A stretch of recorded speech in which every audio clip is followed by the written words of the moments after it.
Hello guys, today I'm testing Lego Fortnite on the ROG Ally Z1 Extreme. I'm going to test the game at 720p, 900p, and 1080p using the Ally's performance and turbo modes. And I'll also be sharing with you guys the custom settings I'm using to get the most out of my playing sessions. Okay, let's start by setting everything to medium, and let's see what performance we get at 900p using 15 watts of power. And well, not bad at all. FPS are ranging from 35 FPS on the open field to 55 when we explore caves. The draw distance is incredible, but it's hurting our FPS a bit, and we might get some dips and stutters here and there. But what happens if we decrease the resolution to 720p? Now things are a bit better, but just good enough to get the FPS consistently over 40 FPS on the open field. And the decrease in sharpness isn't barely noticeable. Sure, 900p is a bit sharper, but when playing on the actual screen, you won't notice much if any difference. So I think it makes sense if you want to play using 15 watts to use a screen resolution of 720p instead of 900p. Now let's move on and test the Ally at 900p using the turbo mode plugged and unplugged.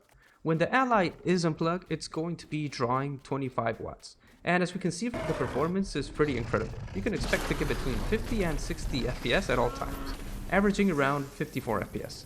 Well, that's great, but what happens if we crank it up to 30 watts?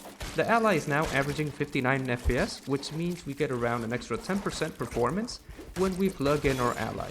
So yeah, the performance now is as smooth as it gets, and in caves we're going to be seeing numbers well above 60 FPS. I don't know about you guys, but I can't notice the difference once we start getting above 50 plus FPS, thanks to VRR. Okay guys, and last but not least, before moving on to my custom settings, let's have a look at how the Ally performs at 1080p using 30 watts. The performance is great. We're still getting roughly 60 FPS at 1080p. This means that you can hook up your Ally to a 1080p monitor and enjoy some decent 60 FPS gameplay. Alright, now here are the settings I'm using for my gameplay sessions.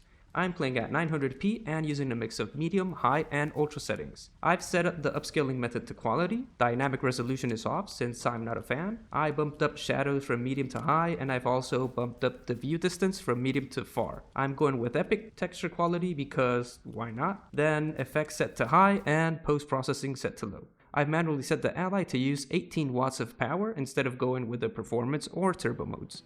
But feel free to use turbo mode if you want, and you should be getting a few extra FPS if you do so. And here is the game running on my custom settings. I'll leave you with some gameplay with these settings. If you want to compare the performance, click on any of the chapters I've added to the video and drop a comment below if these settings are working for you. Or you could also share your own custom settings. And if you found the video useful, give it a thumbs up. It really helps the channel. And subscribe if you haven't already. See you guys on the next video.